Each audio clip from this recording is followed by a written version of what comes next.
Welcome to এলিজাস everyday. আমি আজকে আপনাদের মাঝে দেখাচ্ছি আমার পুঁতি দিয়ে তৈরি করা কিছু সুন্দর শোপিস। প্রথমে যেটি ছিল সেটা হচ্ছে একটি ডোরবেল, এরপরে আছে আপেল ও কমলার একটি ফলের ঝোপা, তারপরে আপনারা দেখতে পাচ্ছেন একটি সুন্দর ডাবের থোকা আর কি, যেখানে দুইটা ডাব রয়েছে। এরপরে আছে একটি কলা, তারপরে আছে একটা কাবা শরীফ যেটা অনেক সুন্দর, এটা তৈরি করতে অনেকটা সময় লেগেছিল। তারপরে দেখতে পাচ্ছেন কয়েকটা ড্রিঙ্কস গ্লাস, একটা কমলা আর একটা সাদা।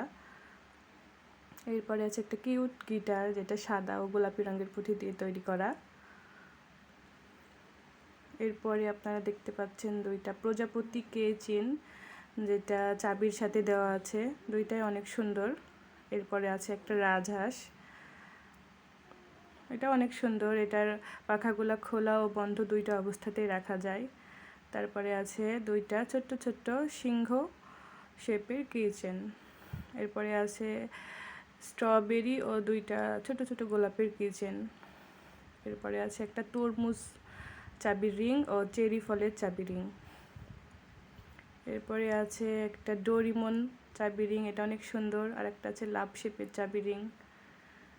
এরপরে আছে একটা সুন্দর পার্পল রঙের স্ট্রবেরি যেটা চাবি রিংয়ের জন্য তৈরি করা হয়েছিল। এটা একটা ছোট্ট মরিচ, এটা আসলে চুলের কাটাতে ব্যবহার করা হয়। এটা একটা সান্টা ক্লজ। Thank you.